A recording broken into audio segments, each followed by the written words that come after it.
Good evening, members of the Connected School Administrators Academy, Cohort 1. It's such a pleasure to be on this live video with you today, our third live video, apart from the other content that we've shared in between, during the week.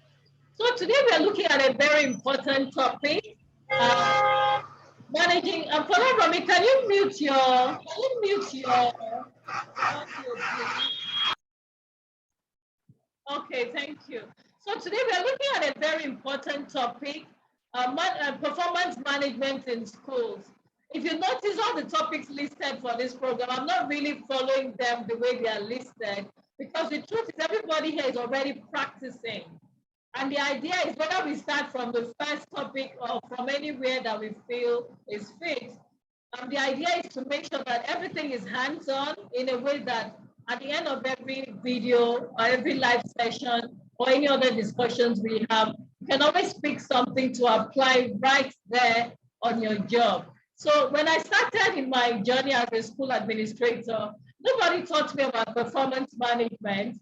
And I had quite a lot of misconceptions about it because of how it had been done by my previous supervisors or by managers that I had in schools. So I decided on my own, after I had fumbled a few here and there, to do a study and come up with something that I could use to help my team achieve better. And when I saw that it began to work, I saw a need to also begin to teach other people. And right now, it's one of the services that I offer to schools, building their performance management systems, as against them just coming to do appraisal and all of, the way it's done in a lot of schools. So in this session, we're going to learn a whole lot, and I'll be sharing my slides at this point so that we know exactly what it is we'll be doing. So yes, yeah. Okay, so I think I should make this bolder. Are you fine with it like this? Or do I go to the reading mode to really make it bold?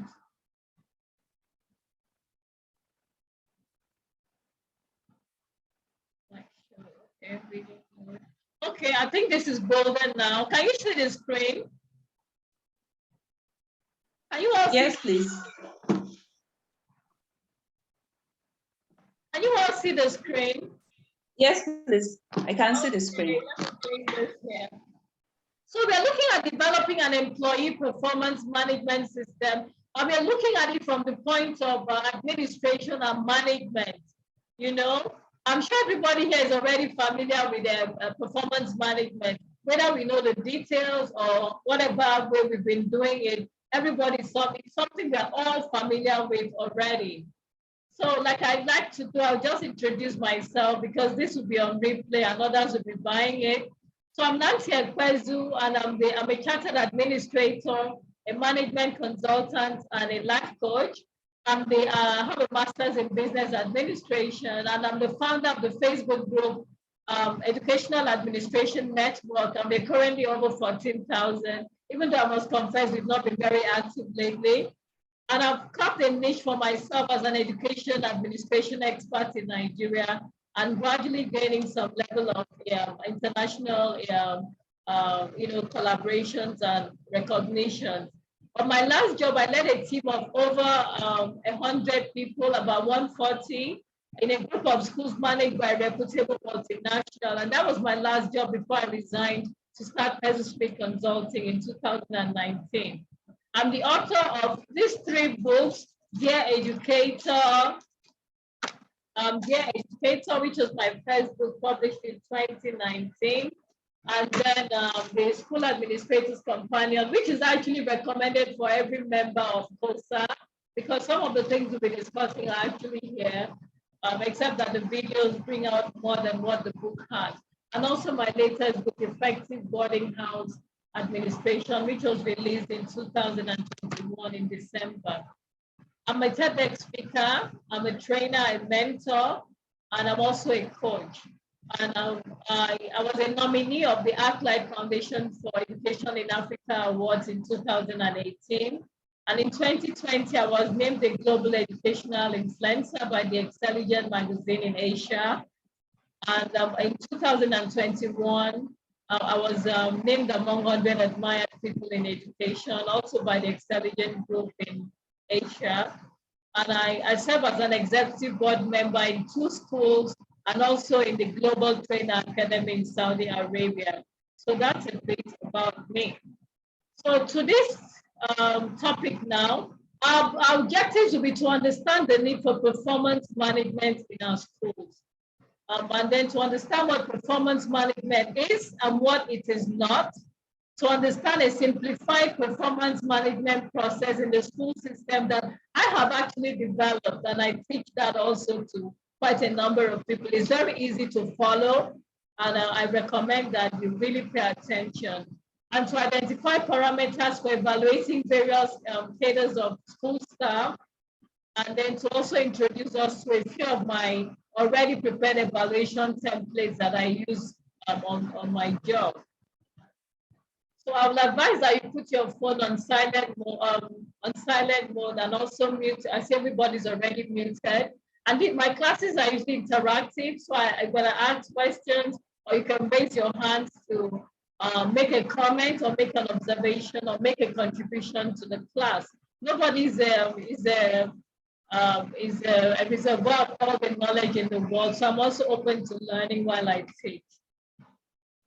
So let's start now. What comes to your mind when you think about performance management? Because it's not something new to anybody. So what really comes to your mind when you think performance management? What is it that comes to your mind? Sarah?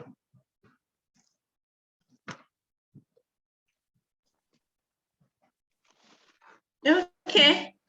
So let me give the layman's definition.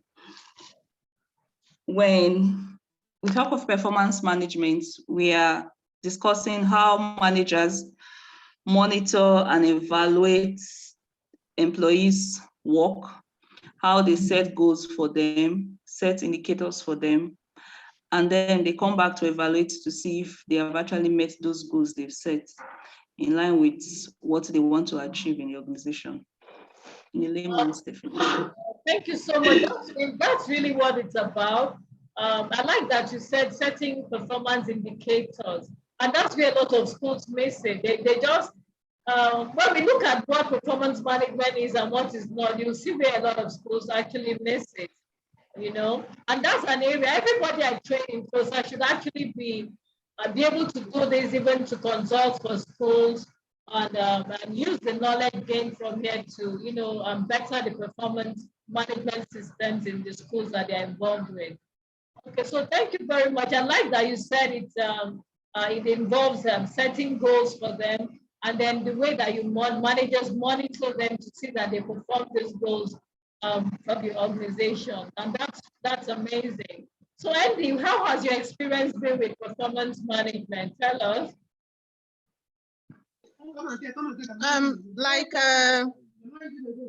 Like Sarah said, before now, I usually monitor the teachers, how they work, and also see where I can assist them to achieve a set goal.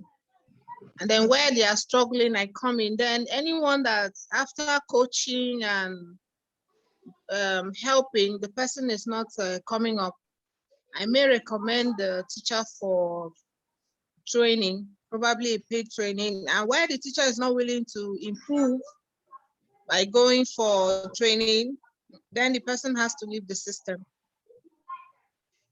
Oh, okay. Okay, thank you for that. Sorry, I was trying to read something, but she said she's on the road and it's noisy. Oh, okay. Okay. Oh, okay, no problem. Okay, I actually wanted her to just share a bit of her own experience, but she says she's on the road, and that's fine. So basically, we all know that it's about monitoring. Oh, okay. She says she can hear and learn, but she might not be able to give contributions. That's fine. I totally understand. I know how Lagos is with all the noise and everything. Okay, so I'm glad that we all know it's about monitoring performance and how things are done in an organization, basically in a way to achieve the goals. So I just wanted us to air our views on that.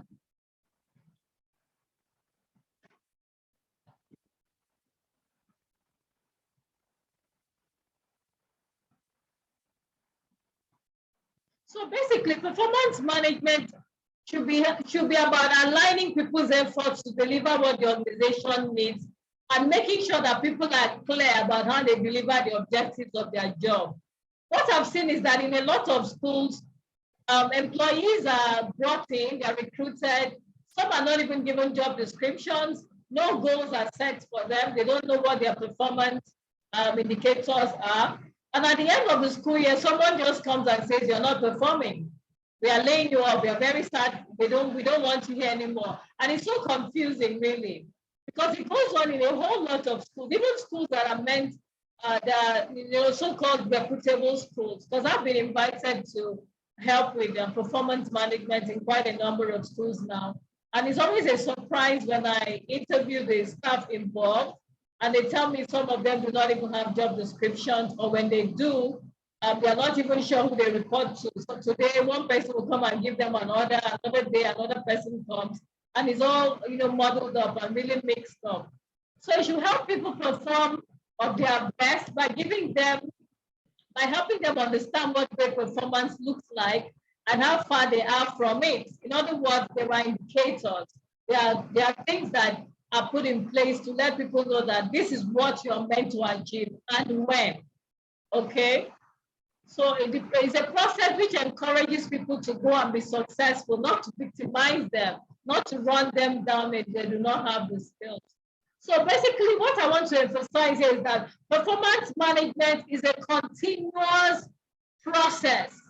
It is not appraisal, like a lot of us think, or a lot of schools think. I know that you've been in administration for a while, and I'm sure you're doing it right in some ways, but I'm hoping that you'll be able to pick some other things here that will help you really have the full package, to do a great job in performance management. So it's actually a continuous process. It is not a one-off thing of calling people and just evaluating them there. That's very far from it.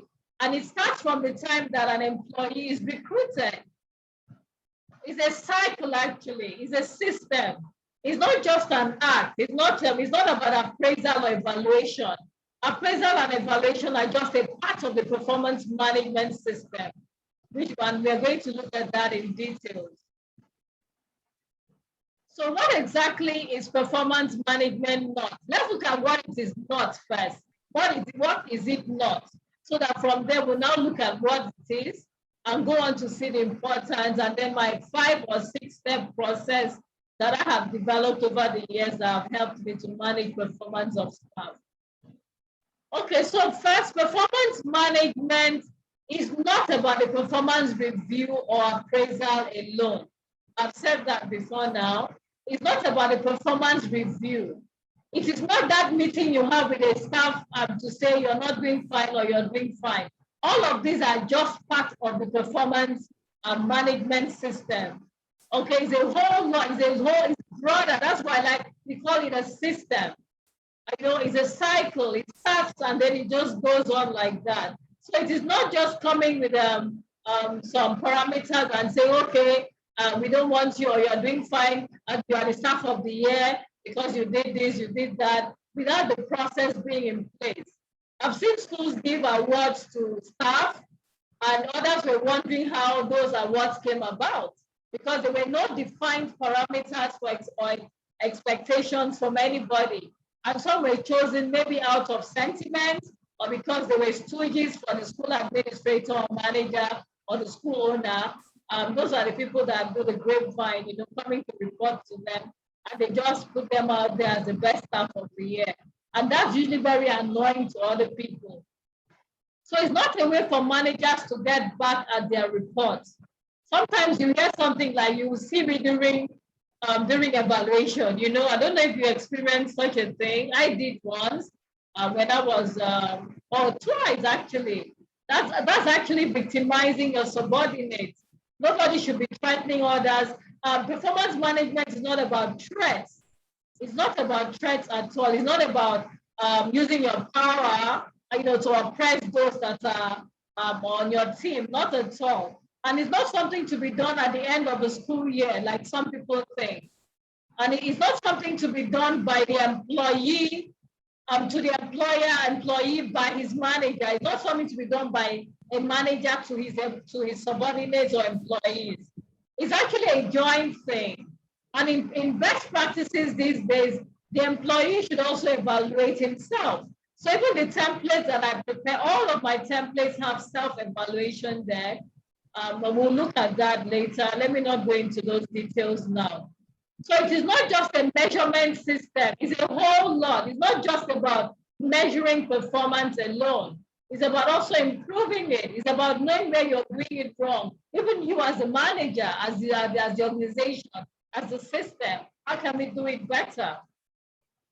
So let's look at what performance management is now. Let's look at what a comprehensive performance management system is one in which evaluation is just a part of the bigger picture. It's not the only thing. That's just a part of it. It's a bigger picture than just evaluating people.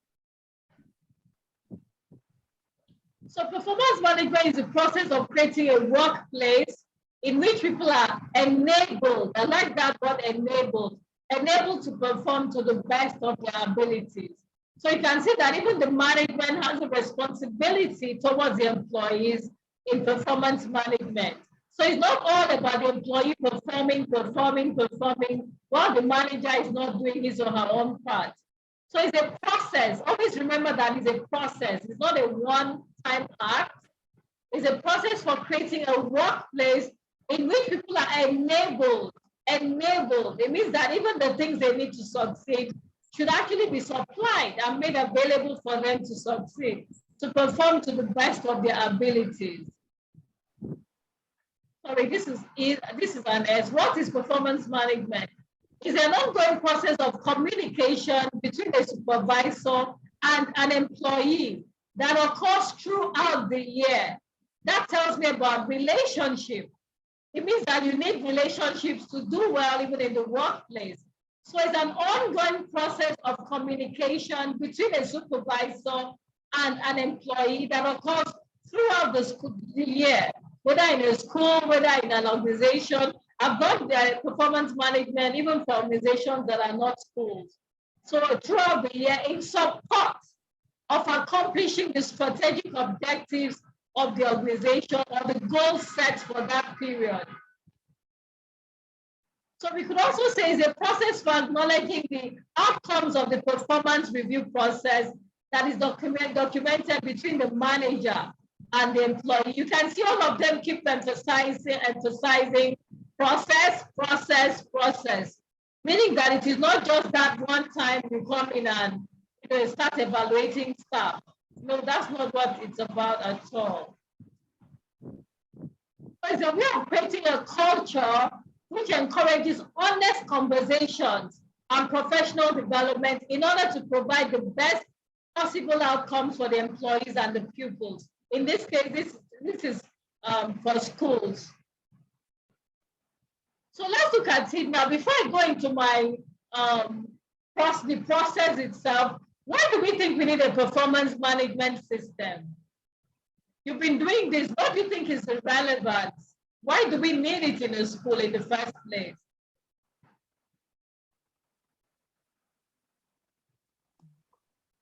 Oh, yeah, you came in late. Oh, yeah, why do you think we need a performance management system in a school? Good evening, everybody. Good evening. Could you be louder? Hello, can you hear me? Yes, I can hear you, but you need to be louder. Okay. Performance management, I sort of see it as a tool or a resource that any establishment, be it school or any other corporate work, they need it like a lifeline to help them see where they are lacking, where they need to improve, where they need to, if they need to lay down tools in some areas or delay some things. Performance management helps them to, put all these things in perspective and know how to achieve better results, better outcome, and better bottom lines for the organization. Okay, that's fine. Okay, Sarah, what's your contribution to that? Why do we need a performance management system?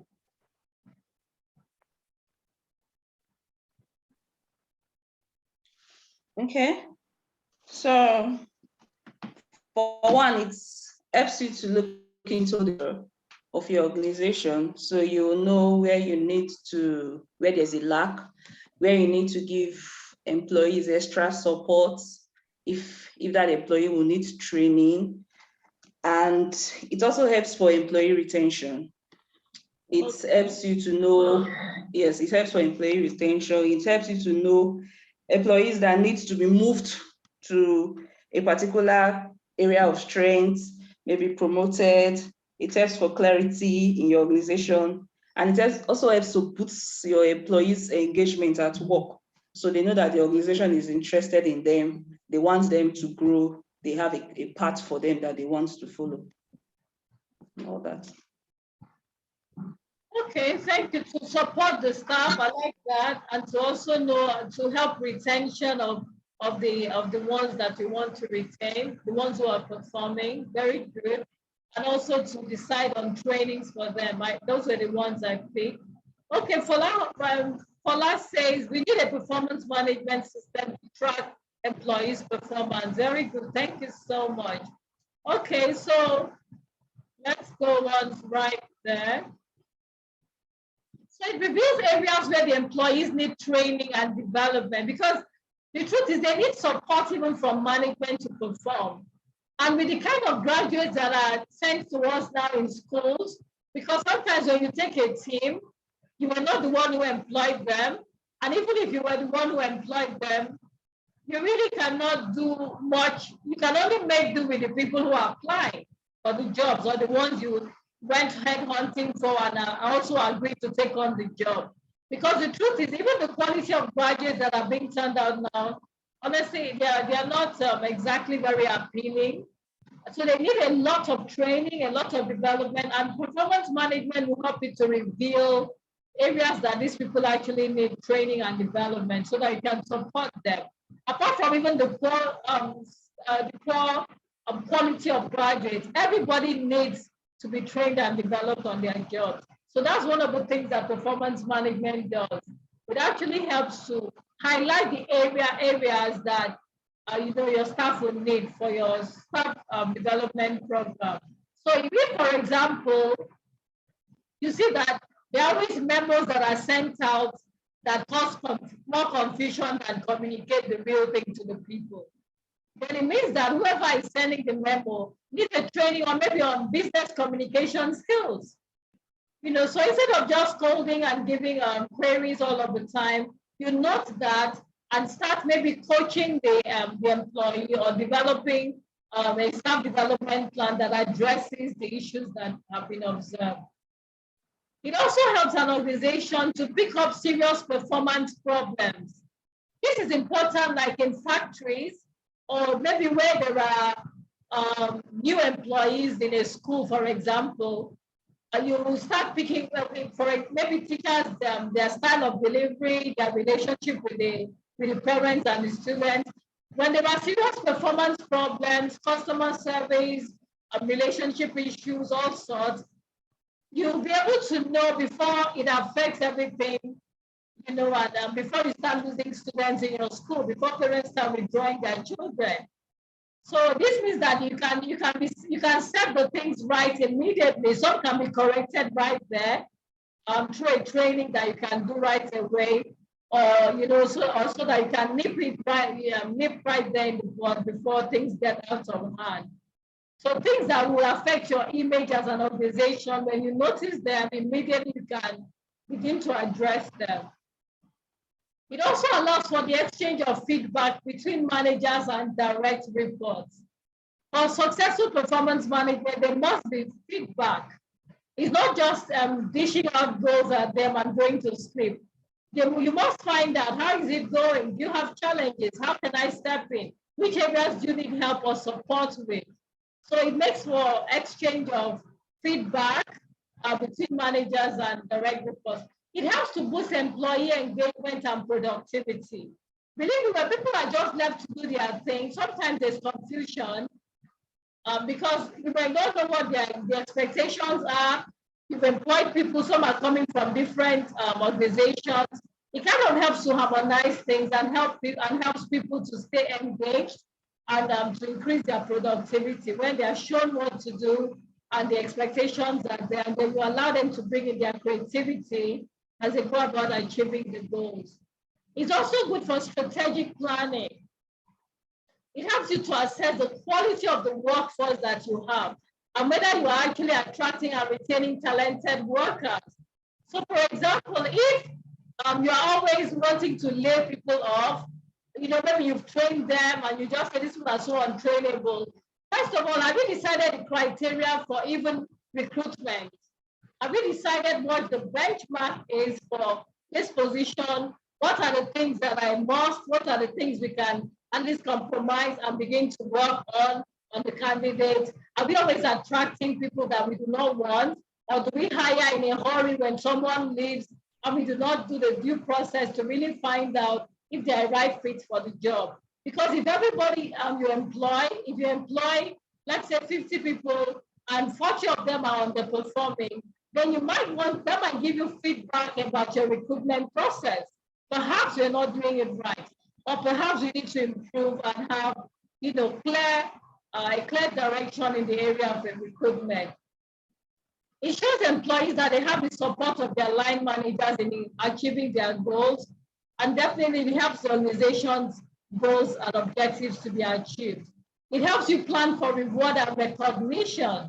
So instead of organization just picking someone and saying, oh, we like her face, dresses very well, and the parents like her, she's the staff of the year, it is the staff of the year, you will know that there are actually parameters for choosing these people, okay, to be recognized and to be rewarded. It also helps for succession planning.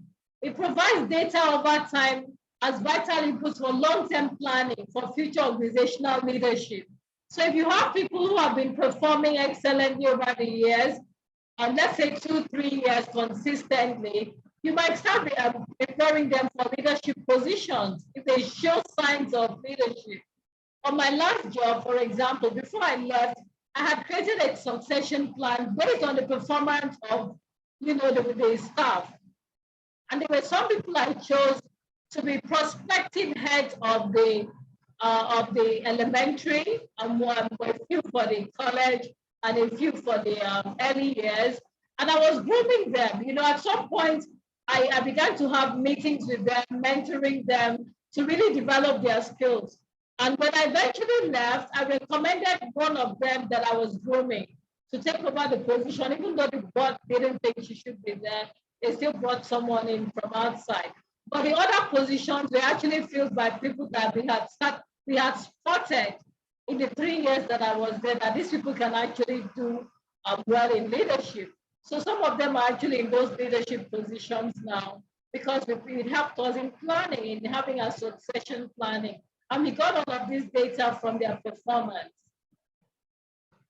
It can help determine the organization's method of selecting employees is working well. I think I mentioned that. Let me not go into details. It also helps to evaluate the effectiveness of the company's training and development programs.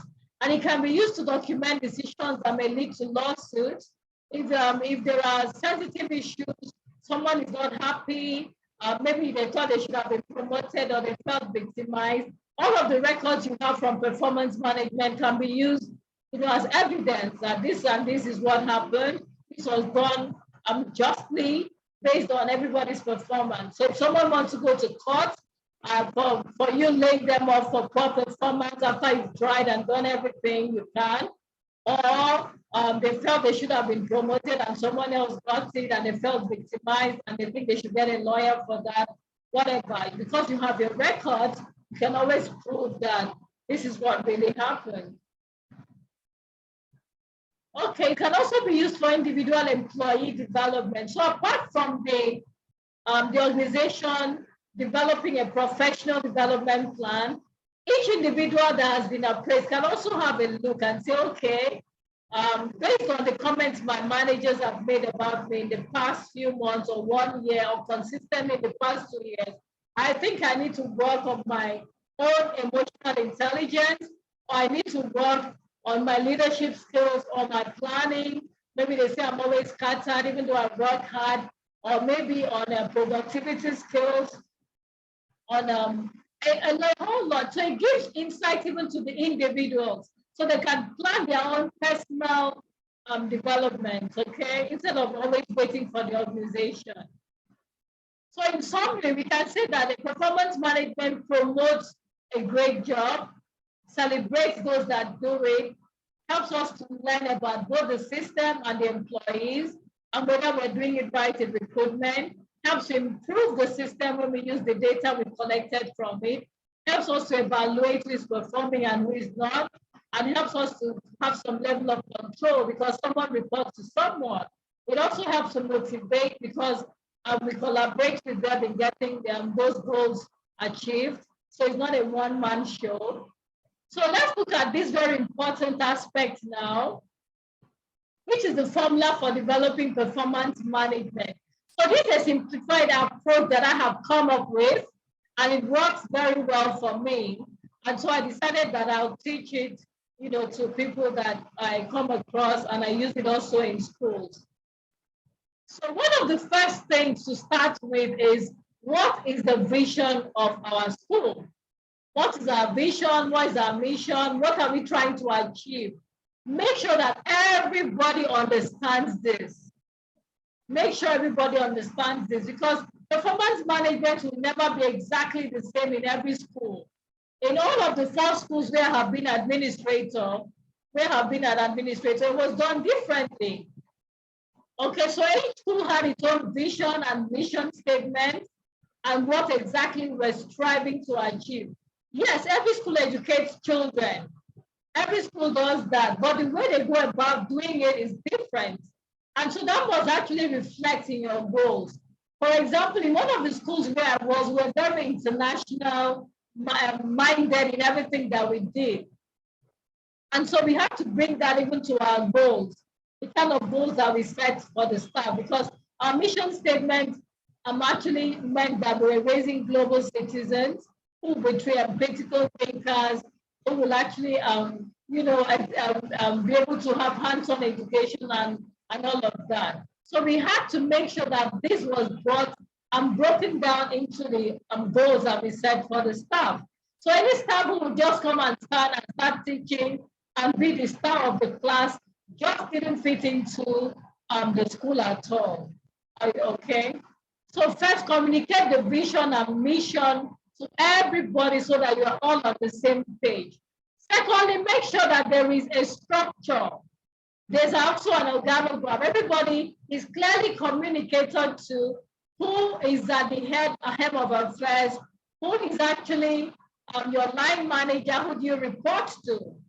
In other words, the person you report to will be the person who is going to evaluate you. So it must be clear who evaluates who. There must be a proper structure, there must be an organogram, everybody must know who reports to who. If I'm in the arts and languages department, do I report to the HOD or do I report to the VP academics? Everything must be clear who reports to who, and who you report to is going to evaluate you. So that must be already clearly stated to everyone. And then you must ensure that every employee has and understands his or her job description. There's no point evaluating someone who does not understand his job description, because you will always have friction and there will be a lot of chaos in such an organization. So ensure that everybody understands his job description. That must be done at the point of recruitment. Ensure you have sessions where you go through the job description and be sure you get feedback from the staff that they've actually understood. And if there's anything that needs clarification, you open your doors so that they can come to you and clarify this. Then you set goals, very important. All of the other things I've said are probably done by most schools. Well, let me not say all, quite a number of schools, because I've had shockers, getting to schools and seeing that the staff do not even understand their vision and mission statement. And some do not even have job descriptions. But very importantly, please set goals. What I did on my last job, what we did was that at the beginning of every school year, we had goal setting sessions. And I'm going to show you what the template I developed looked like. So we had goal setting sessions. They will set specific goals for everybody. So if I've met with the board, for example, and we have decided that this year we are going to cut down costs by so. I will now bring it and actually set goals for the staff, everybody on those on the goals that I've agreed with the board of directors or with the school board. Okay, so you need to set goals. So first of all, have goals for the organization and communicate this to everybody. This school year, we intend to, we are 350 students, and we intend to grow by 150. So how are we going to achieve it? I break it down.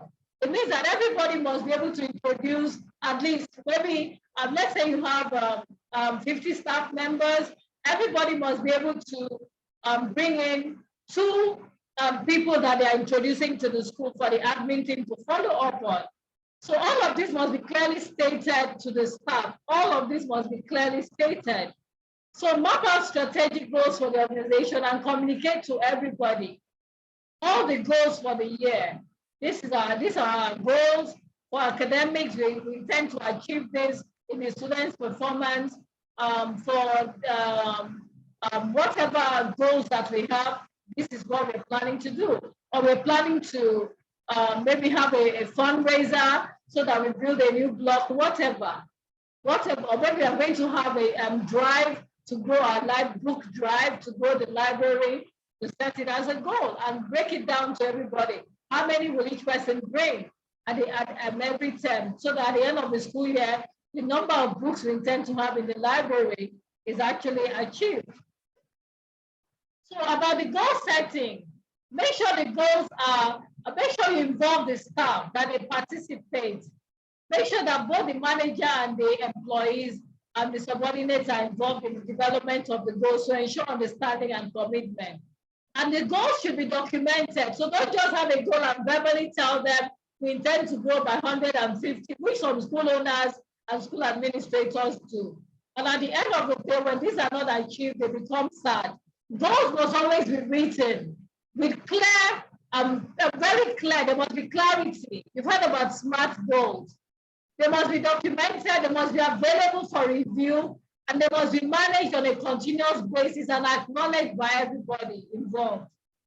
And we should be flexible enough to account for changing conditions if there are conditions or things that will make us not achieve those goals, then we can meet to review them along the school, in the course of the school year. I had to do that a few times with my team.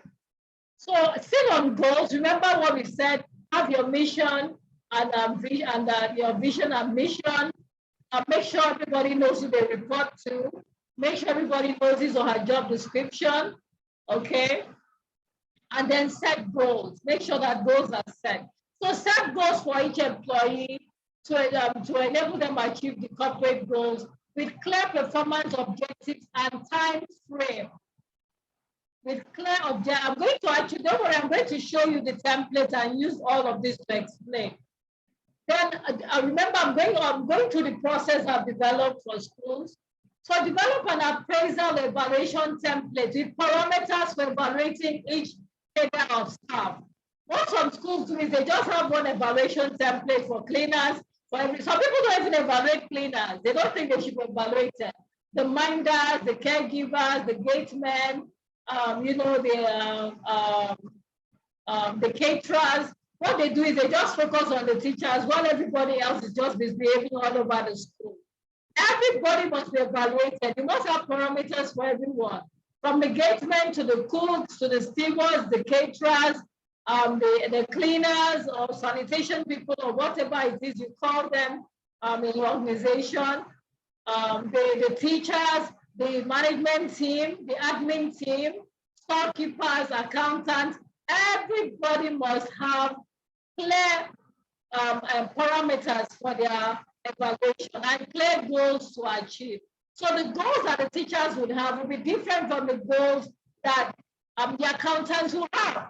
But there are some goals that will be for everybody. When we talk about school growth, it cuts across everyone. So you make sure that you share those goals for everybody. And then there should be a concurrent evaluator who evaluates after the line manager has evaluated. That's to make for fairness.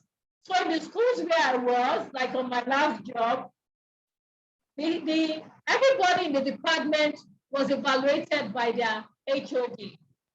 So the college had departments and then had a vice principal academics, vice principal administration, and they also had the principal. So all of the people in admin, let's say languages, were evaluated directly by the head of languages. And then the vice principal academics will have a look at it to say, yes, the process is fine. And then the principal will actually also have a look and sign. So we had a process in place.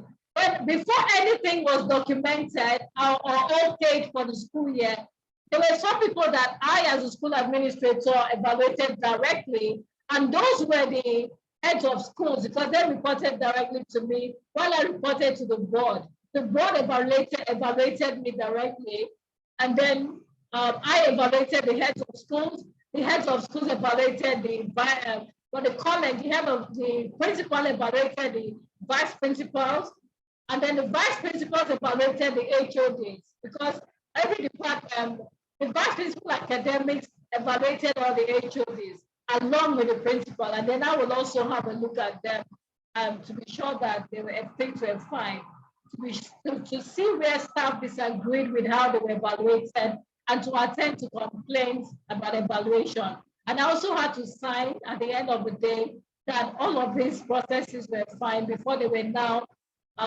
sent to the board, or for the recommendations that I was making, who will be promoted, who we're going to have rewards for, who we're going to consider for succession planning and all of that. So it's always good to have a concurrent evaluator so that no line manager takes advantage of anyone and becomes Lord, over them.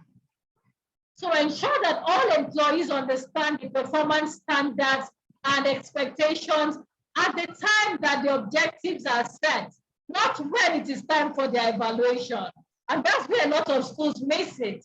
So all of these standards and objectives and expectations that you are setting with the staff, they must know. In other words, you're giving them expo that this is what I'm going to evaluate you on.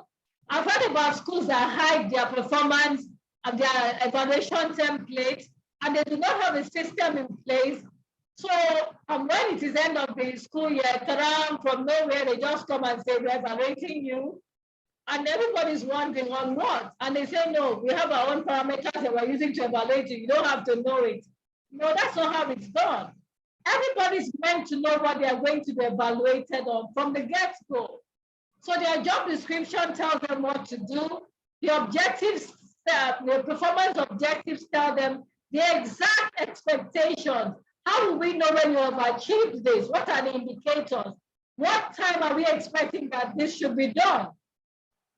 And so if any staff is smart, you already know when they are performing and when they are not. So you advise them to be recording their achievements and everything they've done. So when it's time for evaluation, they can evaluate themselves with evidence of what they've done as they've been reporting to you. I'm going to show you the template. So after that, we're still looking at the process. So after that, make sure you have regular meetings with direct reports, and provide timely feedback. There should be no big surprise at the end of the school year if you have done all of these things I have stated in the process. If they understand their job description, they know your vision, they know your mission, there's an organogram, everybody knows who reports to who and who's going to evaluate them, and they make time to develop a relationship with that person who's going to evaluate them. And then they understand their job description, you set goals for them with clear parameters and clear indicators for their achievement, for their performance. In addition, you develop evaluation templates that actually have those parameters spelled out for them so that they know and they're all in line with their job description. Anybody would actually be cooperating with that system if you put it in place. And in addition, you have regular meetings. They don't have to be formal where you send emails, come and meet me in my office, let's discuss. Even a walkthrough to the teacher's class or to the admin team. There were days I had to leave my cozy office and come out to work with my front desk officer just to sit with her and see how she was attending to people and also support and help her. And in the process, I was evaluating her, how she was attending to the parents who came, to the students who came, to the staff. How was she attending to the inquiries? How was she filing?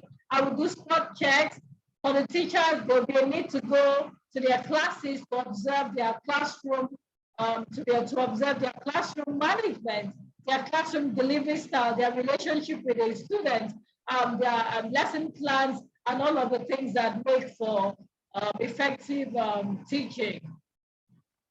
So that's the process. So I'm going to stop at this point because I've mentioned the process that you must start with the vision, make sure everybody understands the vision, make sure that everybody has knows who they report to. There's an organogram, and the person you report to is going to evaluate you. Make sure they have their job descriptions, and if there's a need to review it, make sure it's reviewed and is up to date. And then make sure that everybody has goals that are set for them. Specific goals that are set. In addition, have evaluation templates for each cadre of staff, and make sure that the staff understand and see those parameters that will be used for their evaluation ahead of time. It is not at the end of the school year you now come and just do one superhero thing. Oh yes, I'm here to evaluate you, as if you're catching, trying to catch them doing the wrong things. Okay, so I'm going to stop here. I have to stop sharing here, and then to share another, to share something else with us, which is what the goal set performance objectives should look like. This was actually developed by me. So this is what my performance objective template looks like. Let's just say this is a fictitious name, Victoria Andrew. Okay, the school name, and what period are you evaluating? Let's say September 2021 to July 2022. Okay, so let's just say that you want to evaluate somebody in admin. Okay, in admin, you want to bring out various parameters for anybody who works in admin. Let's look at financials, because a school is a business, and sometimes we like to just focus on the children passing exams and doing very well in academics and leave other things out. That's why there's a lot of problems in a lot of schools. So for the parameters, I hope you can see everything here. Let me see. Let me be sure. Okay, so let's just say this is the name of the school. What school will I call this now? Let's just say, let's call it Serious. At least we know the name of someone's school here. Serious Schools, Lekki, Lagos. Okay, so Okay, so we now go to performance objectives for the 2021-2022 academic year. The name of the employee, I just put this name here. Let's say this person is Victoria Andrew.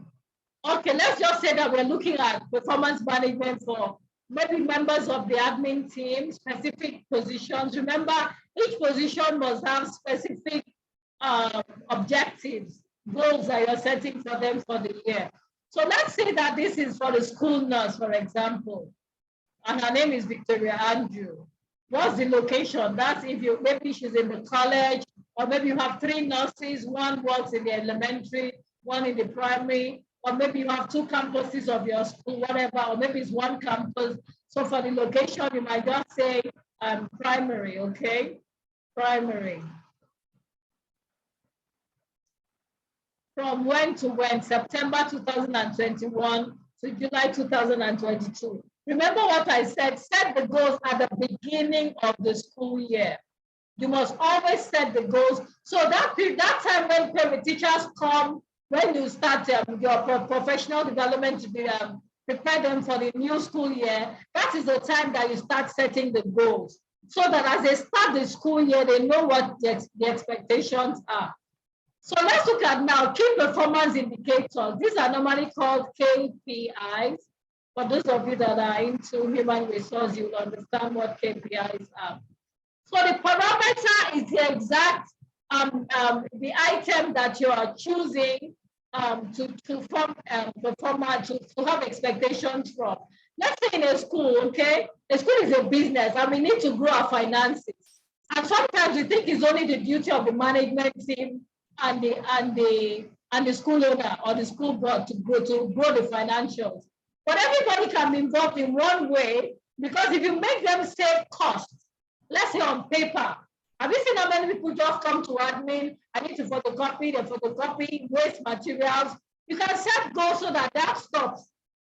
Because if people know that you are actually evaluating them on how they will use resources, they'll sit up, and that adds up to your financials. So if you were spending, let's say, 2 million on paper for the school year, and it drops to 1.5 million, you've achieved something. So you can set a goal. So let's say this is the nurse now. So for financials, what do we need her to do? The key performance indicator will be this. So prepare the list of items needed in the sick bay for the 2021-22 academic session. So in doing this, she'll have to do what? Make sure that she saves costs by recommending things for maybe the first aid box or other things that are actually useful, but will not cost too much to the school. Okay? How do we know she has achieved this? When we see the list of items. So the list of items is a key performance indicator. When we see that she has prepared that, we score her, that she has done this. What is the target? 100%, because we must see it. We must see the item that she has listed for the year for approval. What's the weighting? Let's say 10% out of our goal. It forms 10% of the 100% that she's supposed to achieve that year. When is the completion date? In September. That means as school is resuming, we must have, you can even put a date, you can say by 15th of September 2021. That is the date that we're looking at, that you will have the list given to the other school administrator for approval. Then what else? Ensure prudent use of items, all items in the sick bay. What will this mean? It means that if there are first aid boxes in the school, and of course they should be, no teacher is allowed to go and pick plasters and take home to use in their families and be wasteful. So who is going to keep an eye on that? The school nurse, because she's the one directly in charge of the sick bay and everything medicals. So if we see that there's a wastage of plaster, I'm trying to tell you how that boils down to financials. Because a lot of schools will only tell the school nurse to take care of the children, do this, but you can break down even the goals, corporate goals of the organization to just about anybody, including even the nurse. So now we look at this, we say prudent use of all items. How do we know when there is no wastage? So we check this monthly. What is the completion date? Every month we have what is in stock, so that we have an idea what is being used monthly from the sick bay. And there must be evidence how it is used, so that nobody is phoning paracetamol and pasta and maybe any gauze or other things or iodine, and all that to take home. So the business and customer growth is also a parameter. And you might ask, how does that relate to a nurse? Because she's part of the system. She's part of the corporate goals of the organization. So every goal that the organization has corporately, we break it down to everybody, even teachers. So she will make recommendations aimed at school population increase across the 3 arms of the school. But from her own end, she makes sure that she delivers excellent customer service to the parents, so that they can be happy about the medicals, because someone can withdraw their child from a school just because the school nurse is messing up.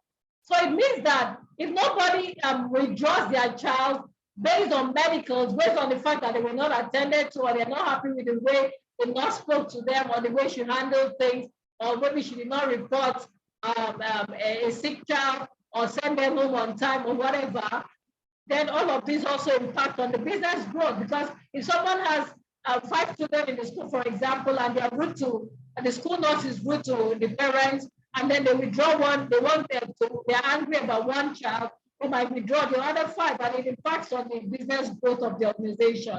So you check also. So if there are no complaints, if for withdrawals or anything, the school nurse is not implicated, then it means she's contributing to the business growth. Then for the operational process, is she following the laid down process for approval of any request? Or does she just bump in on everybody when things are finished and say, oh, we need a replacement? So you also score her an operational process. Is she following the school's policies and procedures for procurement? Does she wait until the last moment and she says, oh, we need something? Does she contribute to the budget by saying what is needed in the sick bay on time, so that is included in the school budget? So all of these things will need to be weigh. So the weighting now, so operational process, ensure all visits to the clinic are properly documented. Does she follow that process? Does she submit the school's requisition for sick pay at least 4 weeks before the required time? Does she make recommendations for improving the sick pay? All of this will be looked at. Then the cultural and people development. The nurse should also play a part in developing the people by creating awareness. Like now there's COVID-19. Apart from what we hear on radio and read in the newspapers and on social media, the nurse should proactively educate everybody about COVID-19 protocols and ensure that they are adhered to at various points in the school. So if she goes to do spot checks, if she organizes workshops, seminars, and keeps those and doing reminders, writing articles in the sick bay and in the newsletter to educate people on COVID-19, or maybe there's an outbreak of cholera, she lets people know, she comes to assembly to talk about this. She's evaluated on all of this so that she takes it seriously. And you don't have to constantly tell her, get up, why are you not talking to people? Because she knows we've set goals for her. She knows she has to proactively get up and begin to achieve those, because they will impact on her performance at the end of the school year and term day. So that will now form, part of her evaluation. Then ensure proper communication with parents, school personnel, and blah, blah, blah on health matters, all of that. To ensure acceptable standards of students' welfare in health and safety, and by keeping this, that all of these records are kept in the school. So that is it. And then remember, we said everybody must know who they report to. So she puts her name here. What did we say her name is? Victoria, maybe Andrew or whatever. Victoria Andrew.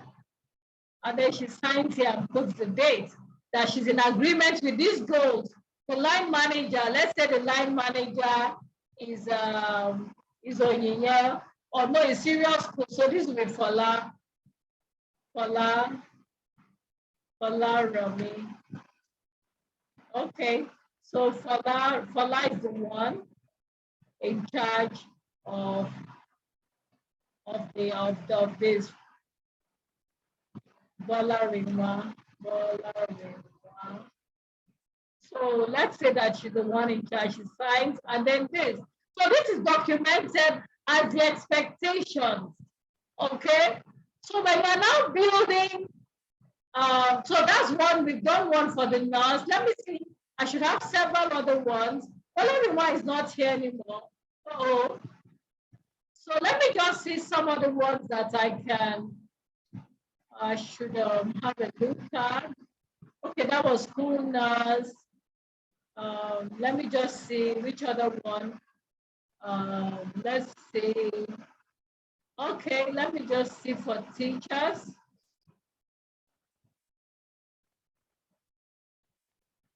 So can you see this now? I hope you can see. No, I'm seeing your folder. Oh, it says I'm sharing. The folder. Oh, you're not seeing the exact file? No, just your folder of performance objectives. Oh, really? Uh-oh.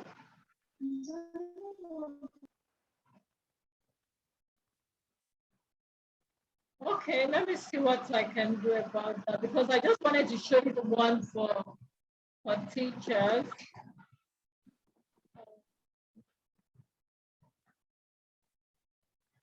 Well, let me open one first instead. Let me open and see. But I'm sure you've got the hang of what I'm saying. That was the none. I would love to see the one for teachers. Okay, now, okay, I've seen the one. Can you see this one now for admin? Yes. Okay, I'm wondering why the other one is not showing. So the same now for, okay. Let me see, I need to show you the one for teachers, because basically the one for teachers would be the same.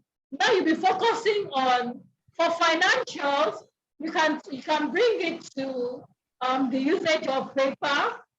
Let me see what I can. Okay, let me just look at this. This is for admin and admin. Let's say the admin team. So for financials, we say ensure adherence to lay down financial policies in all transactions. So remember the school fees, the policies would say no school fee, no collection of cash. So do they adhere to that? Anytime any member of the admin team is caught collecting cash from anybody, that is recorded against them, because that's against the policies. So you now say completion date. This will be all through the school year, and you review every term. And every time there's an infringement on that policy, you actually bring them to order and record it also.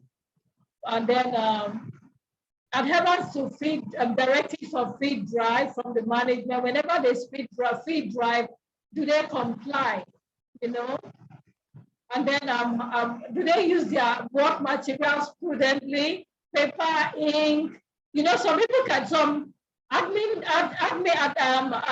officers can even sit there and have teachers come in to print their CVs, to go and attend interviews, print their even thesis or projects from schools where they are doing postgraduate programs. So when you see that all of this is going on, you do spot checks. If you see that they are using their materials in a prudent manner, that is also recorded, and if they are not, it's also recorded. So for business and customer growth, that will be contribute meaningfully to the school's growth by making recommendations to increase student population. So you could decide to be specific that every school year they must bring at least maybe 5 names. Each staff must bring 5 names of people that the admin team will follow up. Okay, and then proactively be involved, participate actively in marketing activities aimed at increasing the student population. That's referral of new prospective parents and all of that. Flyers, distributing flyers, marketing. I'm talking about the school and their social media platforms, and bringing people, all of that. operational process do they keep to this? Do they ensure that the policies are maintained? Okay, do they offer customer service properly? Do they follow ethics in their interactions? Or do you keep hearing that parents complain that they want bribe or money from them before they do things? Do they understand their job skills? How to use their computers, printers, photocopiers? Have they mastered all of this? Do they keep improving on it? You know, do they deliver on their assigned tasks? You know, the admin officer works directly with the school administrator, so a lot of tasks could be assigned from them, from the school administrator. Do they deliver on all of this? You know, are they flexible to schools changes that the school brings? Because a lot of communication will be coming from them to others. Do they ensure proper communication? And then, of course, just like the others, the sign here. So let me see what I can do about the teachers, because I think that's very important. The one for teachers. The one for teachers.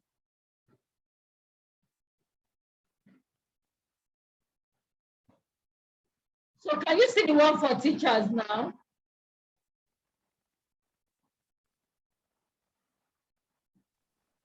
No. Can you see the one for teachers? No. No.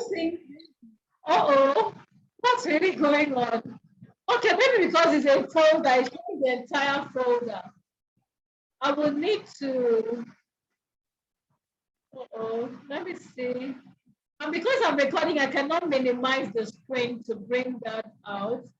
So let me see how I can open for teachers just here, outside of sharing. Okay, I think I've seen it.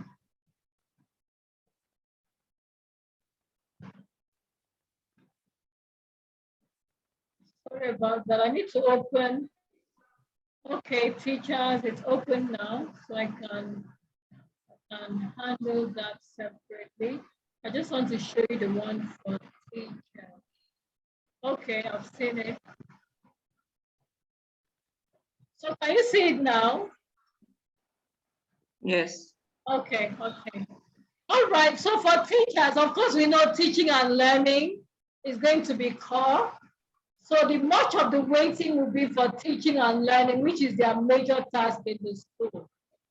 So ensure acceptable standard of lesson preparation and blah, blah, blah, teaching method, demonstration of understanding of the curriculum, the subject content and needs of students. So you also set goals for them on that. Assess the students using appropriate standards. You set goals for them. Create a conducive learning environment to maximize students' learning and potentials. You set goals. But remember, it is not only teaching and learning that they do. So you also need to set goals. They work in a team. They're also meant to contribute to the business growth. So for culture and people development, ensure professional ethics are kept in all interactions with students, parents, colleagues, and management. So if a staff member, your handbook says they should not, they shouldn't flog, they shouldn't indulge in corporal punishment, and they go ahead, of course you know that they are going against the ethics of your organization. Then normally in every school I work, I share teachers into committees. Okay, we can have welfare committees, we can have events committees, we can have fundraising committee, maybe book drive committee, whatever. Okay, so you now contribute meaningfully to a school committee. Do they belong to a committee, and do they make meaningful contributions from to the committees they belong to? Do they attend the meetings and all of that? Ensure proper supervision and discipline of students. So this culture and people development, that's where you can also bring in a whole lot of other things. If you like, you can call it anything else. It doesn't have to be exactly what I have called it. I did this because it was done in a very corporate environment, and these were the parameters that we could come up with to meet the organizational goals in the bigger picture. Okay.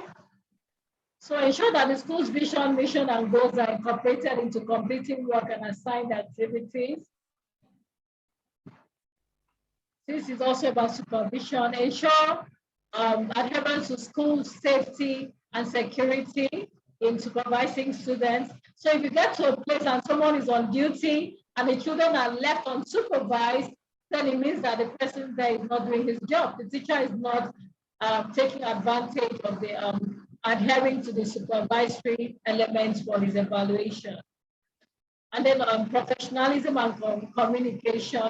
You can even bring in things about dressing. If you have noticed a particular staff is not always dressing well, you can make professionalism and communication part of it to include their grooming, ensure proper grooming and appearance daily to work, and watch out for it. So even for teachers, the goals you set for one teacher may not necessarily be the same exactly for the next, but they'll have the same parameters and the same elements. But the specific goals might not be the same, because based on the evaluation last school year, you should know areas that they need to improve on that you can pick to now set goals for them for the next year, apart from the corporate goals that we're going to have as an organization. So indicate and maintain relevant professional development. I've had to set this in one or two schools where I was, where teachers didn't want to develop themselves, and they always thought it was the responsibility of the school to do everything, to spoon feed them. So I had to set this to make them rise up. And how would I do it? At the end of every term, I find out which courses they've attended, how they're applying it. At the end of the school year, they can submit all the certificates they got from those courses, or do a review if they were not certificated programs, or if it was books that they read, they'll have to do a review of those books and also show how they've applied them, on their jobs. So just like we did for the other, you put your name, the line manager, and then they sign, and then the date, and they agree that this is binding on them for the school year.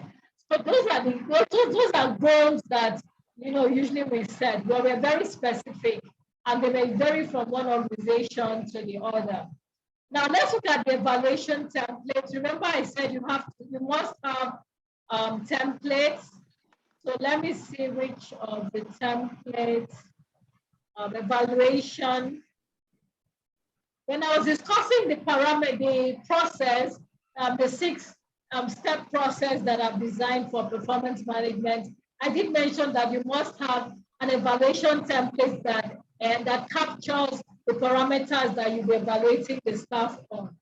So I developed this actually is a generic evaluation form for academic staff. So this is for teachers. I also have for cleaners, I have for gatemen, I have for kitchen staff, the caterers, the stewards. I have for caregivers, nannies. I have for heads of schools, principals, head of elementary, head of primary. I have for the admin team, admin officer, front desk officer, and then for the accountant. And even an evaluation thing that can be used for school owners. If the board wants to evaluate them, whether they are really keeping in line, going with their vision and doing the right things. So this template, I developed it a few years ago, and I keep tweaking it to suit the needs of organizations, or as changes come, like in that COVID-19, even though I had technology there before now, I had to also include ability to teach students online as part of the evaluation. So you keep tweaking it. So this is you have the teacher's name, you have the section where they belong, is it primary, secondary, early years. By the way, I even developed a special one for the early years because their needs are also peculiar.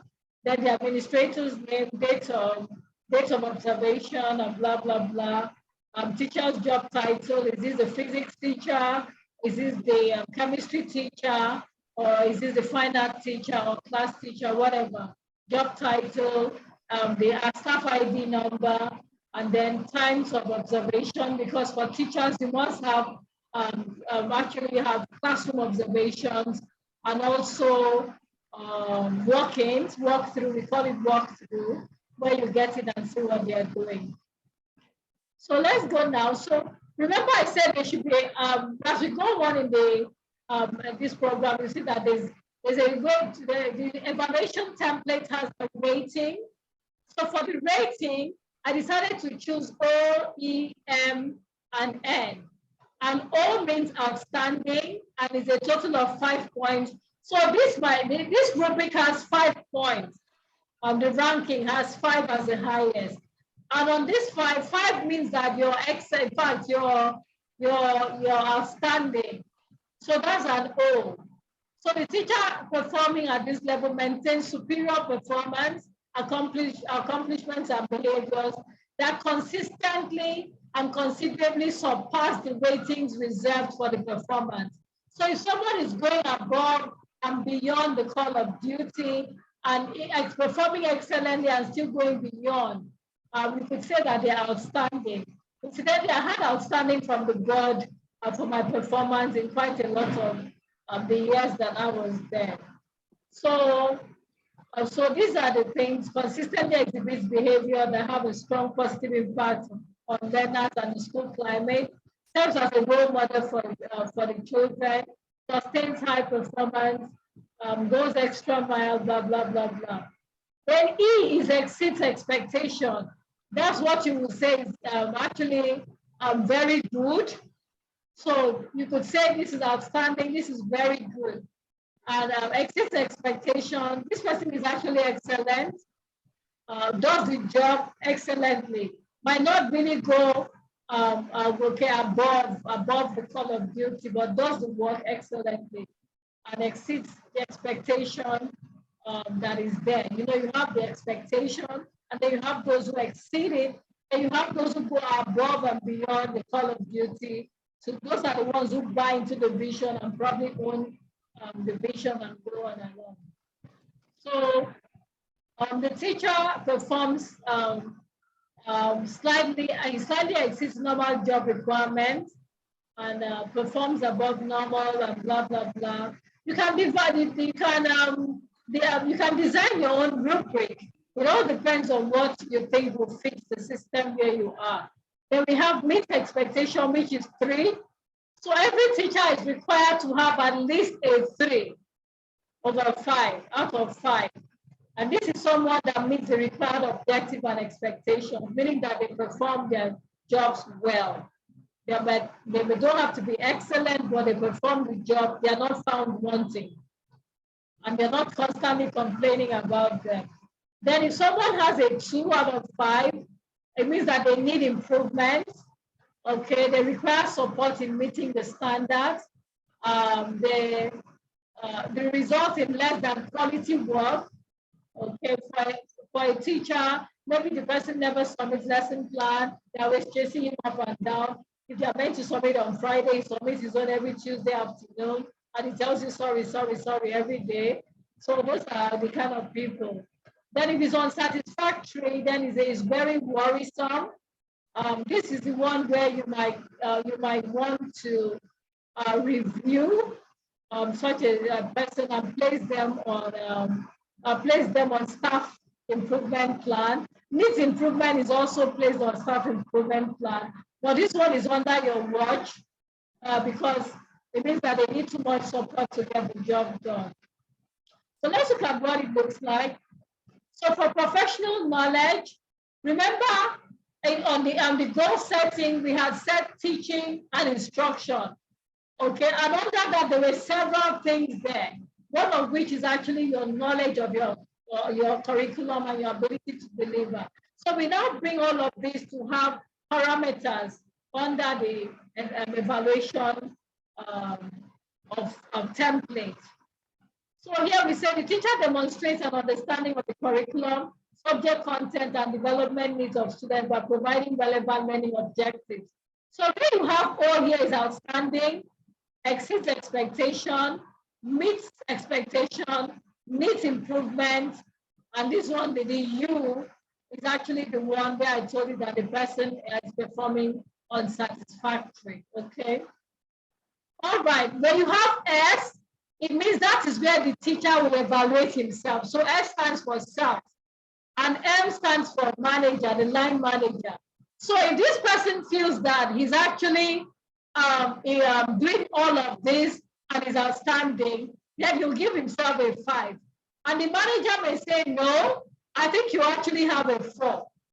So that is where the concurrent manager actually comes in. That is where the concurrent evaluator comes in, because when there's this argument and the person says, I deserve a 5 outstanding, and the line manager says, no, you have a 4, then this person who is saying he or she has a 5 must be able to provide concrete evidence how they achieved the 5. And the line manager should also be able to defend. But in any case, a lot of times the line manager's opinion will be taken, because sometimes people actually over-evaluate themselves. But in a case where the employee or the subordinate is able to provide a concrete evidence, then the concurrent manager will actually mandate the manager to go by what the self-evaluation of the subordinate is. And the same goes on for all the other things. Effectively addresses appropriate curriculum standards, blah, blah, blah, accurate knowledge of subject area, demonstrates understanding of the intellectual, social, emotional, and physical development of the age bracket of the children that they teach. Do they communicate at their level, and all that. Then you have instructional planning, okay? Using student data to guide planning, all of this. So you can see that all of the things we've mentioned on that their goal setting is now highlighted and expanded in a way that we can now track a way that will evaluate each item, okay? So those goals will now make them know what exactly it is we are looking at.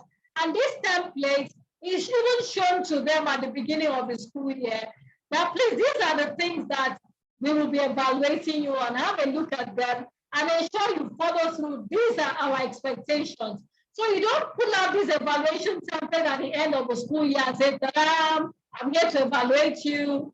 No. So they will study it and know exactly what it is that they are being evaluated on. Yes, we've set the goals, and then based on those goals, we have drawn out an evaluation template that captures all of these things in a way that we can now do a rating to the point that we can say, yes, you have achieved this or you have not achieved this based on the goals we have set.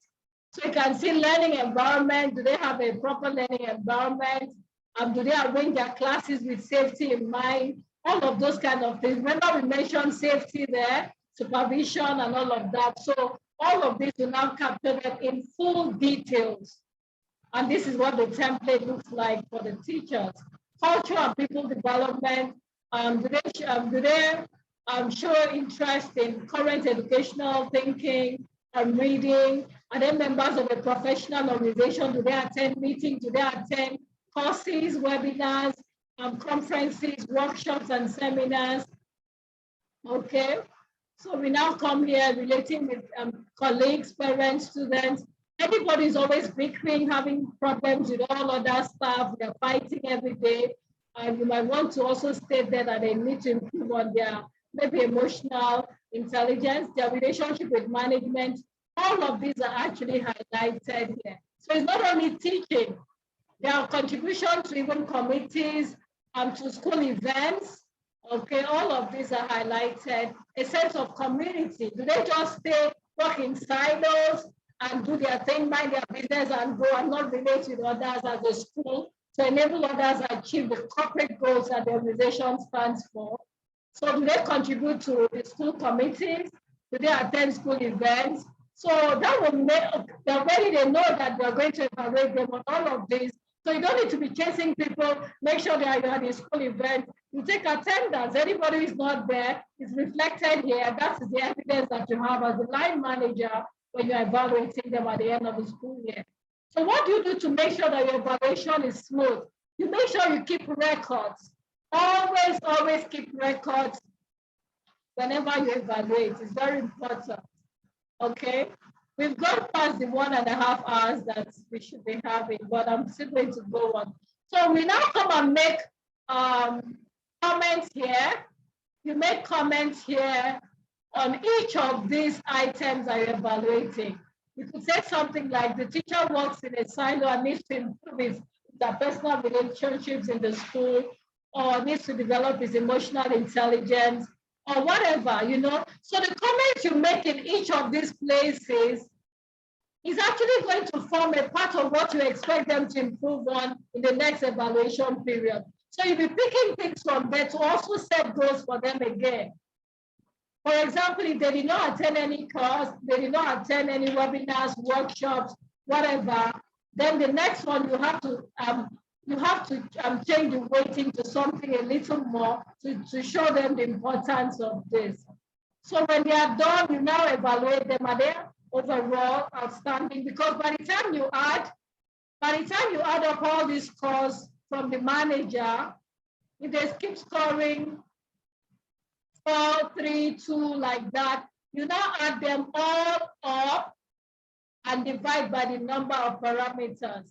And so that will show you whether they will fall on a 5, which is outstanding, okay, or whether they need improvement, or whether they need expectation, or whether they're outstanding, or whatever.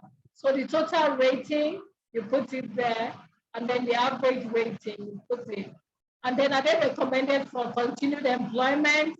Are they recommended for placement on a performance improvement plan?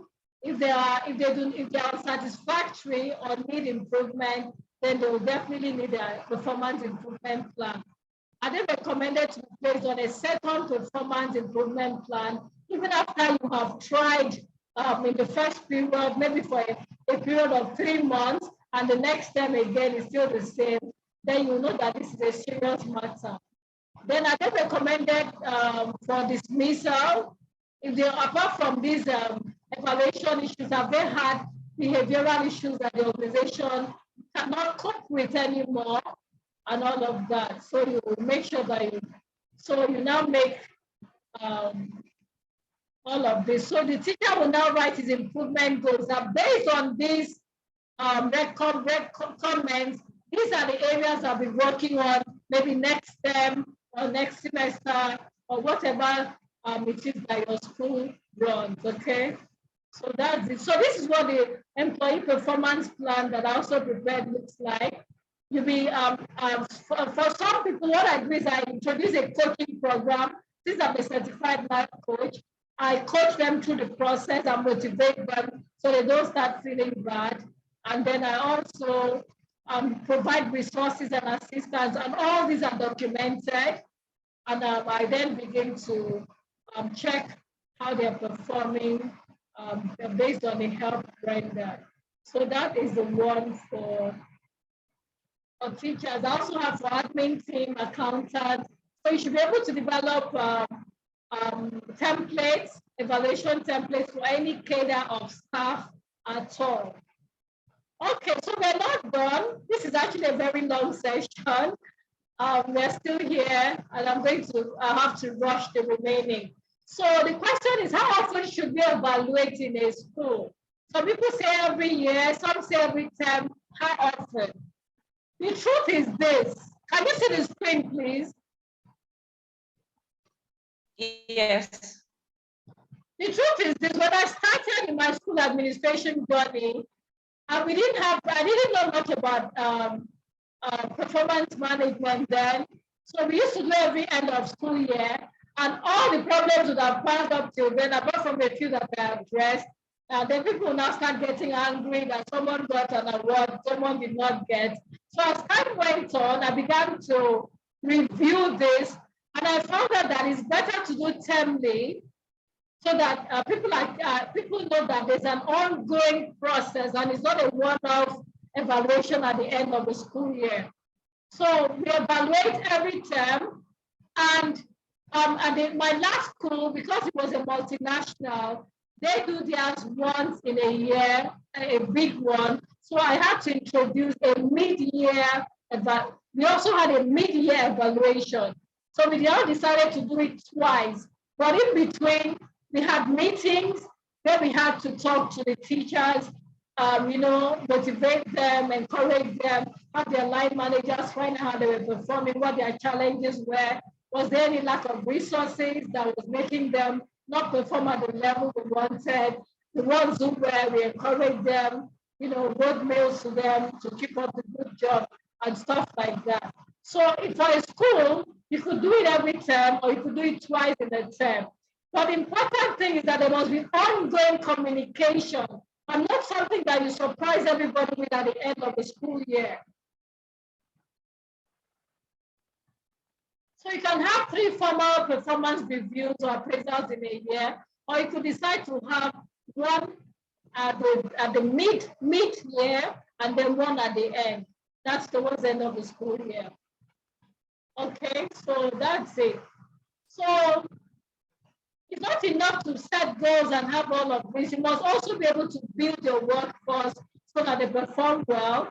So create performance standards that are perceived as fair and linked to organizational goals, success, and strategy, not to punish the staff.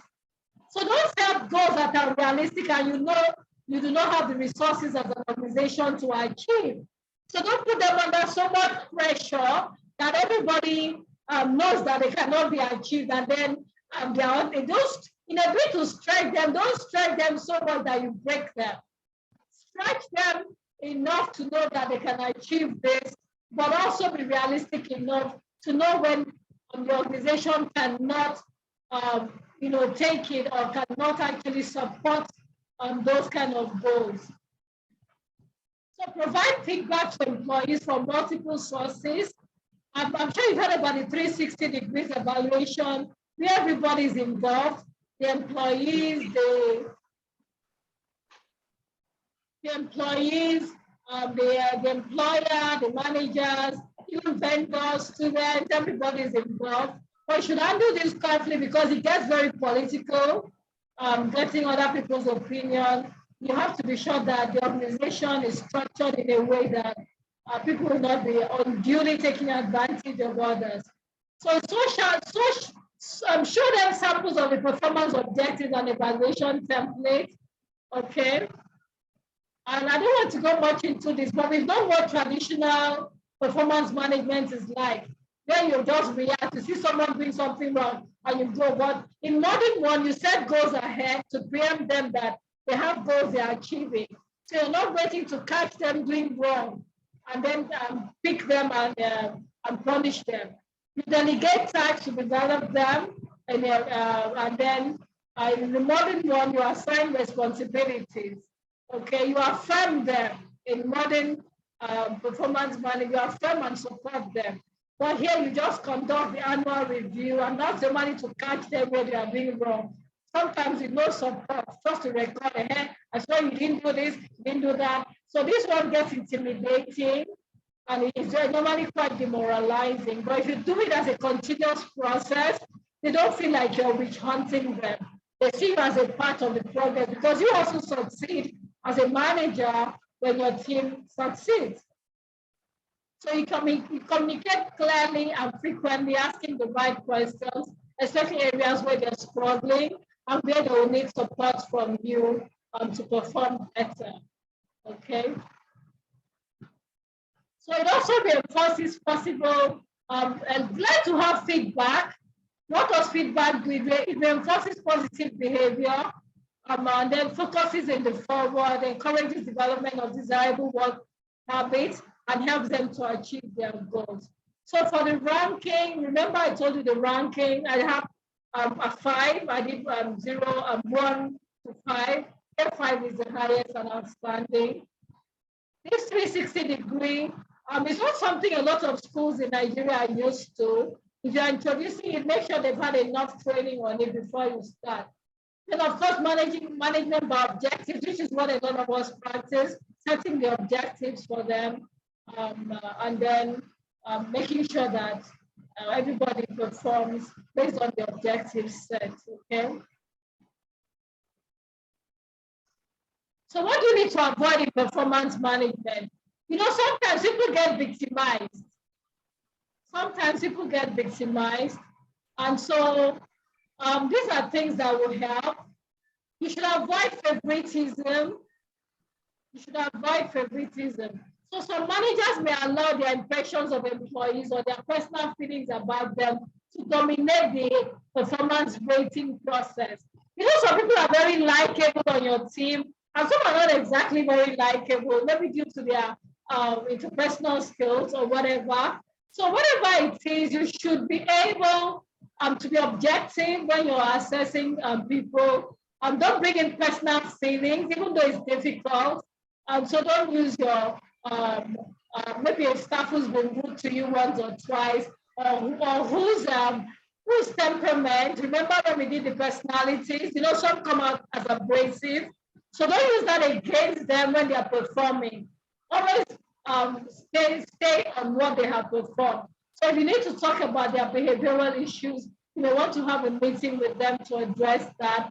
If it's something that is a big concern, then you might ask them to work on their emotional intelligence and also set that as a goal for them. But as much as possible, do not victimize anybody. So don't come with your personal bias or favoritism. Then we have the halo and horns effect. This occurs when an employee is highly competent or incompetent in one area, and then the supervisor now rates the employee based on their own perception. So instead of saying, oh, this person did this, is he not the one that did poorly in supervising the kids? How will he be able to teach well? Someone might be able to deliver effectively and not know how to supervise kids on the playground effectively. So there are two different things. So don't use one thing they did wrong to rate them overall. Always make sure you follow all the parameters and rate accordingly based on observations and evidence. Not just that they did wrong in one thing, then you now say, oh, is it not that teacher? I bet he needs to supervise the kids well on the playground. So I'm sure he also does not know how to deliver the curriculum. That might not be. So always keep to exactly what is being evaluated. Then inaccurate information of preparation. Sometimes managers fail to take the time to solicit relevant information about the employee's actual performance from those who work directly with them. Remember, when I was an administrator, I was not directly overseeing, even though I was responsible for the entire school. There were some people who were not working directly to me. I was not their direct line manager. So I had to also get feedback from maybe the principal about how they were performing, and not just write my own comments. I had to get evidence from their line managers to be able to assess them also. All right, so that's it. And I'm sure, I hope that this has been a useful one. So our assignment is going to be this. You prepare performance objectives for the following cadre of staff: gatemen, admin staff, or you can even add others that are not here, around teachers, okay? So over the next 3 weeks, you can create a template for evaluating the management staff of your school and the teachers. Let's always include teachers because they form the bulk most of the time. So create a template for evaluating the management staff and teachers, and then submit to the email. Remember to connect to me. And for this one, anyone who has not got their book yet, the School Administrator's Companion, please make sure that you do. And that is it for today. So I'm going to stop sharing. And we're going to take questions before we call it a day. Okay, so Onyinye, any questions? Only 2 of you are left. Uh-oh. Don't tell me. Onyinye, any questions? Sarah? Okay, thank you very much. I knew we were not going to use 1 hour, 30 minutes to discuss performance management. I know. Because it's very broad. Even this is not even all there is, so much more. There's so much more to performance management. Okay, so while we're looking at the template for performance objectives, I noticed something. I want a clarification. What's the difference between performance, the KPIs, and JDs, job descriptions, because in the performance objectives that I saw for teachers, I saw something like ensure teaching standards are met. And most times that's for me, that's a job description, because I think KPIs should be something you can measure.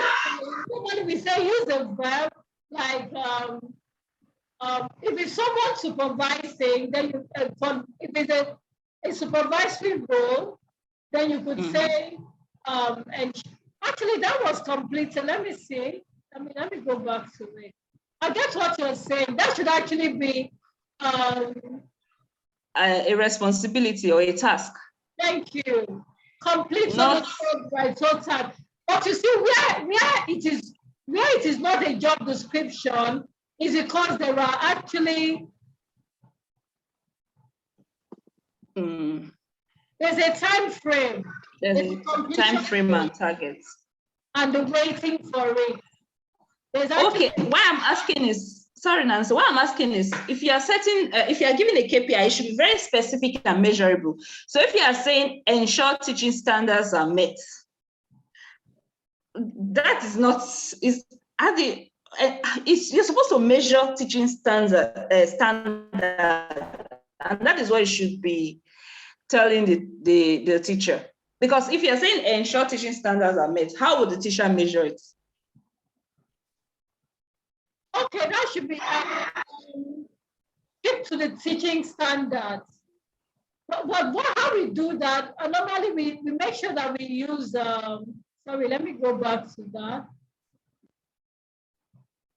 Normally, because there are actually there's actually a way to check if they are doing that through classroom observations, and like here it says always create a conducive learning environment, and the learning environment is specified, right? Okay, thank you. So always create a conducive learning environment. I'm the teacher. How would I know a conducive learning environment? I was thinking this KPI should be more specific and measurable.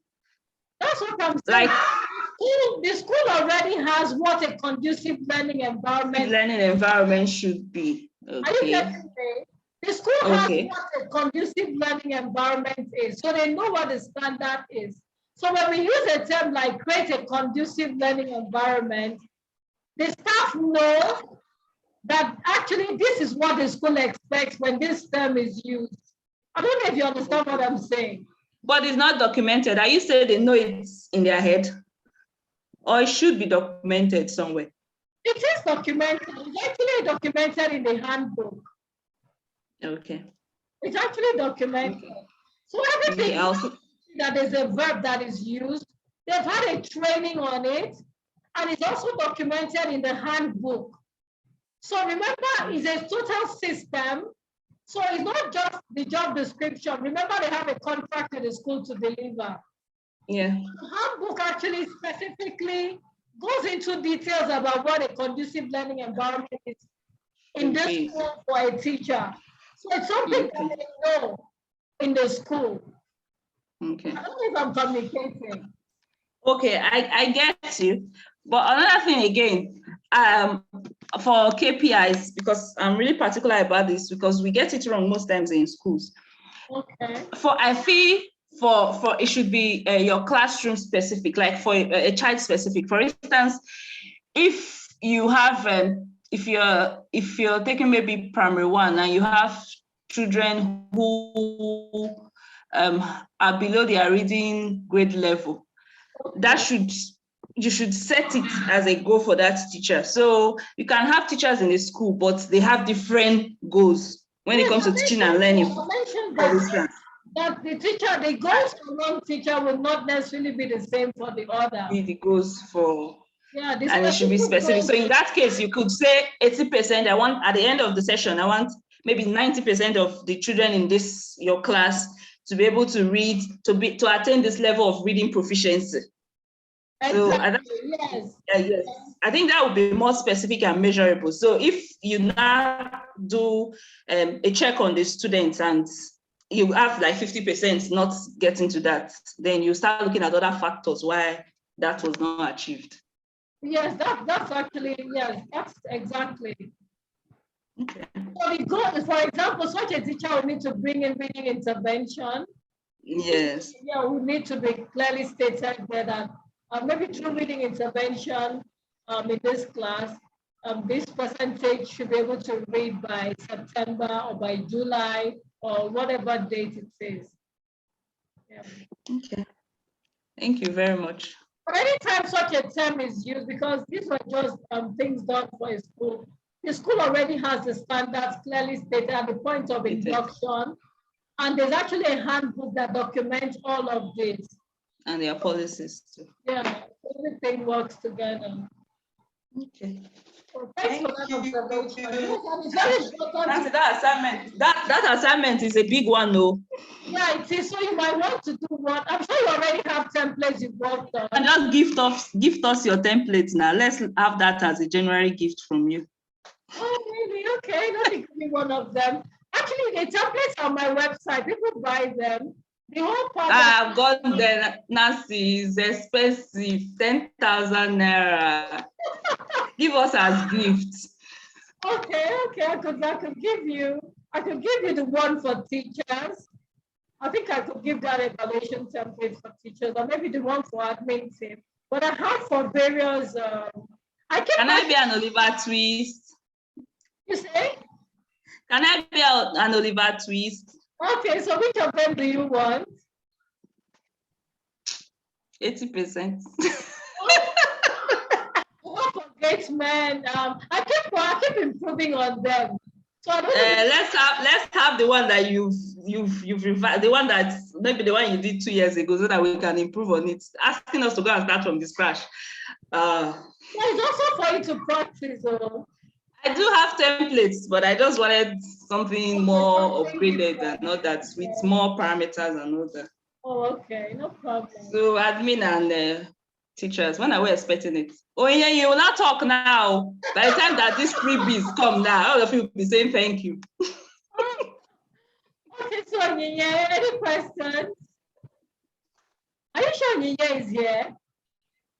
She should be here. She probably left it on and just. Session was quite long. It was actually. It's actually a training I do for a full day with a break in between. Yes, the full day training. I always do a full day because there's still a whole lot to it. So Onyinye, you were saying something? Any questions? I said I am here. No questions? No questions. Okay. Actually, it takes months to produce templates, so to really do a thorough job, yeah.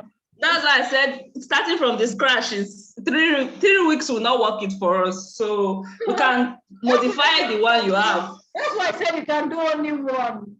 It's just to provoke you to do some research and all those waiting. And you don't have to use the same rubric like mine. And we want to be like our teacher. Okay.